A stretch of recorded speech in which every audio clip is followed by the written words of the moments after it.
ringan. Umpamanya, nih sensus versi saya. Konon kabarnya, menurut kata yang empunya cerita, penduduk Indonesia ini 90% beragama Islam. Betul kan? Nah. Kalau saya numpang tanya, dari jumlah 90% ini, berapa persen yang bisa baca Quran? Kira-kira ada nggak separuhnya? Rasanya nggak ada. 30%? 20% ada ya? 20% adalah, kurang-kurang dikit sama kawan jadilah 20%. Dari jumlah 20% yang bisa baca Quran, numpang tanya lagi, berapa persen yang bisa baca dan tahu artinya? Ada 5%? Saya kira adalah 5% berikut santri-santri yang di pondok pesantren itu. Dari jumlah 5% yang bisa baca Quran dan tahu artinya, berapa persen yang bisa baca, tahu artinya, lalu mengamalkan ajaran Quran? Ini yang masih bisa dihitung dengan jari. Sehingga tidak heran bahwa umat ini mayoritas, tapi lebih sering jadi penonton daripada jadi pemain. Lebih sering jadi objek daripada menjadi subjek. Dalam bahasa Arabnya lebih sering menjadi maf'ul daripada menjadi fa'il. Sebab kuantitas yang tidak diiringi oleh kualitas, ini yang bahasa Nabi, ghusa'un ka ghusa'is sail, seperti busa di lautan. Banyak tapi centang perenang. Banyak tapi tidak punya daya dan kekuatan, dihempaskan ke tepian pantai tanpa punya makna dan arti. Kadang kita baca Quran, tapi sementara di pihak lain kita juga yang menginjak-injak isinya. Kita baca ayat, wa ahallallahu al-bai'a wa harrama riba. Allah halalkan jual beli, Allah haramkan riba, tapi renten ditelan terus. Kita baca ayat, wa tasimu bihablillahi jami'an wa la tafarraqu. Berpegang teguhlah kepada tali Allah, jangan kamu bercerai-berai, tetapi sesama muslim main pelotot-pelototan jalan terus. Yang kita baca kadang-kadang, kita juga yang menginjak-injaknya. Ini warisan pertama, Al-Quran. Warisan yang kedua, sunnah Rasulullah Sallallahu Alaihi Wasallam. Yang diantara fungsinya menjelaskan apa yang oleh Al-Quran tidak dijelaskan dalam bentuk detail. Quran misalnya cuma mengatakan aqimis sholat, dirikan sholat. Bagaimana cara sholat? Tidak ada dalam Quran. Bahwa sholat mesti takbiratul ihram, mesti tahiyat, mesti ruku duduk di antara dua sujud, tidak ada dalam Quran. Yang menjelaskan itu semua sunnah. Quran cuma menjelaskan wa atimul hajja wal umrata lillah, laksanakan haji dan umrah karena Allah. Bagaimana manasik haji, bagaimana jumrah, bagaimana tawaf, bagaimana sa'i, tidak ada dalam Quran. Sunnah jelaskan semua itu. Nah, untuk memahami Quran dan Sunnah, jalan apa yang kita tempuh? Jalan melalui warisan yang ketiga, yaitu para ulama. Diakui atau tidak, kita hutang jasa kepada para ulama. Yang dengan tekun, dari musola ke musola, dari pesantren ke pesantren, dari pengajian ke pengajian, membimbing, menjaga dan memelihara umat ini. Mereka tidak digaji, mereka pun tidak mendapat beras, hidup pun kadang-kadang miskin. Tapi lantaran panggilan moral menjaga, memelihara, membentengi akidah umat ini. Bersyukur kita bangsa Indonesia punya ulama dan punya umara. Kedua-duanya penting, kedua-duanya berjasa, kedua-duanya membangun. Tidak ada yang satu lebih penting dari yang lain. Cuma bidang pembangunannya saja yang lain-lain. Orang kadang-kadang usil, Pan. Apaan ulama katanya, kerjanya ngomong doang. Sekarang kan zaman pembangunan, perlu karya nyata. Mana ada kiai bangun jembatan? Ngomong aja. Ini saya pikir orang bicara begini ini nggak ngerti masalah.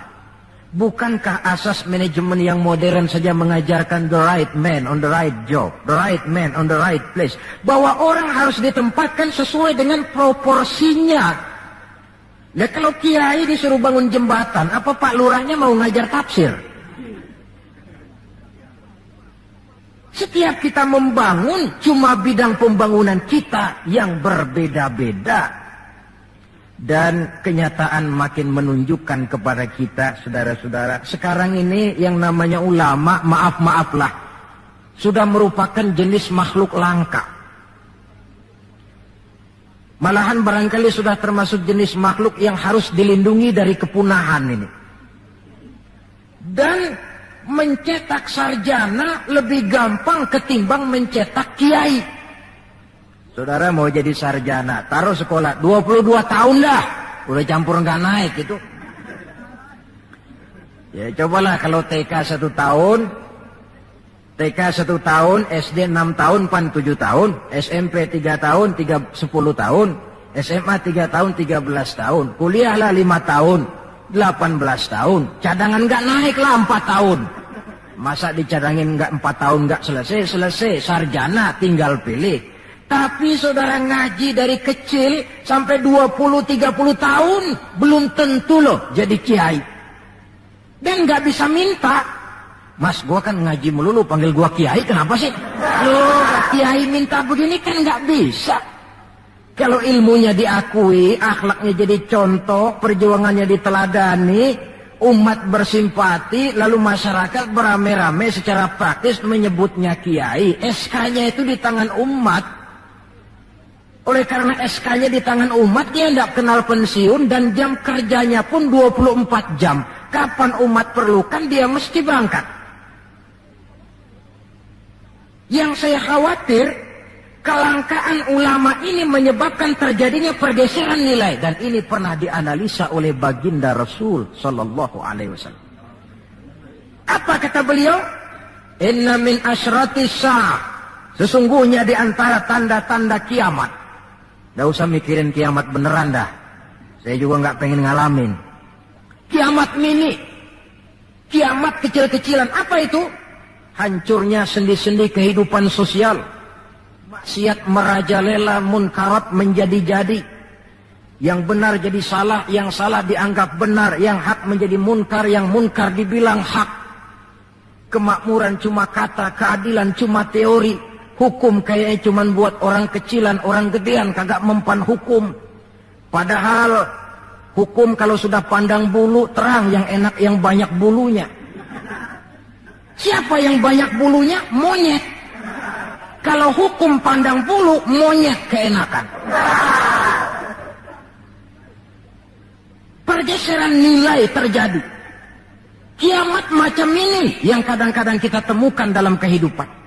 Penyebabnya apa? Kata Nabi yang pertama, ayurfa'al ilmu. Ilmu diangkat oleh Allah. Bagaimana cara Allah mengangkat ilmu dan apa maksudnya? Allah mengangkat ilmu pertama dengan jalan mematikan ulama. Makin banyak ulama wafat, makin banyak ilmu ditarik. Yang kedua, kurangnya minat orang belajar agama. Majelis taklim yang non formal atau yang formal seperti madrasah dan pesantren. Pikiran orang sudah pikiran perut. Sekolah sama dengan ijazah, ijazah sama dengan lapangan kerja. Dalam kondisi macam itu, madrasah mendapat perhatian sebelah mata. Maksudnya apa ilmu ditarik ini? Agama dikucilkan. Kalau 1-2 kali disebut-sebut agama itu cuma alat pelengkap saja. Agama cuma pidato, agama cuma seminar, agama cuma kongres, agama cuma muktamar. Tapi bahwa agama jauh dari kehidupan sehari-hari, itu merupakan realita. Agama sudah tak ubahnya dengan daun pisang yang dikait di tepian jalan lantaran diri tak berpayung di ketika hari hujan. Dan manakala hujan usailah sudah, daun itu pun dicampakkan di tepi jalan, diinjak pula orang nan lalu. Dikala dilihat agama membawa untung, rame-rame teriak agama. Coba lihat tahun 65 begitu PKI meletus, wah rame-rame, banyak mobil-mobil mewah parkir di masjid. Begitu keadaan aman, cuman sepeda butut yang ketinggalan di depan masjid. Ini yang Allah jelaskan watak begini ini. Kullama adha'a lahum masyaw fih wa idza azlama alaihim qamu. Mentalitas munafik. Waktu terang mereka berangkat, waktu gelap mereka mandek. Ketika di Islam dilihat ada untungnya, rame-rame teriak Islam. Asal ada untungnya, Pak, saya Islam Pak, KTP saya aja Islam. Waktu ada untungnya. Tapi ketika diminta berjuang, dituntut berkorban, yang lain dulu dah. Yang lain dulu. Nah, kalau ilmu sudah ditarik, timbul ekses berikutnya. Apa kata Nabi? Wa yuzharul jahlu, nampak kebodohan di mana-mana. Lantaran ulama tidak ada yang menjelaskan halal haram, hak batil, ma'ruf munkar, tidak ada. Orang hidup menurut seleranya, timbul permissive society. Terjadi pergeseran nilai. Akibatnya kata Nabi, wa yafshu zina wa yushrabal khamr. Maka zina pun dikerjakan terang-terangan. Arak jadi minuman kebanggaan. Sebagian anak muda belum bangga kalau belum bisa mabok. Yang nggak mabok dianggap kolot, kampungan lo. Bikin malu baru kena segelas sejodoh miring. Cengeng, teman kita no hebat sampai nyungsep di comberan. Yang nyungsep hebat. Terjadi pergeseran nilai. Lantaran apa? Ilmu ditarik, ulama banyak wafat, minat orang belajar agama berkurang. Maka sekali lagi bersyukurlah kita bangsa Indonesia punya ulama dan punya umarok. 3 warisan Nabi yang perlu kita pelihara jikalau kita cinta kepada beliau. Quran, sunnah, dan ulama. Kemudian yang terakhir, orang yang cinta sesuatu tentu dia mengikuti, mencontoh yang dia cintai. Jikalau kita cinta kepada baginda Nabi, sekurang-kurangnya kita mencontoh pola kehidupan beliau. Saudara remaja, cinta kepada Michael Jackson, umpamanya. Tentu lalu timbul gairah nyontoh. Ini Michael Jackson, bajunya potongannya bagaimana? Bikin. Kacamatanya model bagaimana? Beli. Rambutnya bagaimana? Oh, sebelah cukur, sebelah enggak. Bikin. Pokoknya pantas enggak pantas, nyontoh. Orang yang cinta sesuatu, dia contoh yang dia cintai. Jikalau kita cinta kepada baginda Nabi, pola kehidupan beliau pun kita perlu mencontohnya. Apa yang terpenting dalam kehidupan ini untuk kita jadikan contoh? 2 hal saja. Pertama akhlak dan yang kedua ibadah. Kita tahu akhlak beliau bukan cuma manusia, Allah yang puji. Wa innaka la'ala khuluqin azim. Engkau wahai Muhammad benar-benar berada di atas budi pekerti yang sangat luhur. Kalau Allah saja sudah memuji, apalah artinya pujian kita manusia ini? Allah saja memuji beliau, apalah artinya pujian kita ini? Tidak cuma teman, lawan pun mengagumi ketinggian akhlaknya. Kalau orang berakhlak kepada teman barangkali masih wajar, tapi berakhlak kepada musuh, ini yang tidak semua orang bisa. Pernah selesai sholat zuhur, beliau tidur di bawah pohon korma. Datang orang kafir namanya Daksur menghunus pedang. Muhammad, kemarin banyak temanmu, boleh jadi kau bertingkah. Sekarang kau sendiri, kalau saya tebas batang lehermu, siapa yang akan tolong kamu? Dengan tenang beliau menjawab, Allah yang akan menolong saya. Kalimat Allah kalau diucapkan oleh orang yang jiwanya bersih, pengaruhnya lain. Daksur gemetar seluruh badannya mendengar kalimat Allah. Keringat dingin bercucuran sampai tangan licin, pedang terlepas. Jatuh pedang itu, diambil oleh Nabi.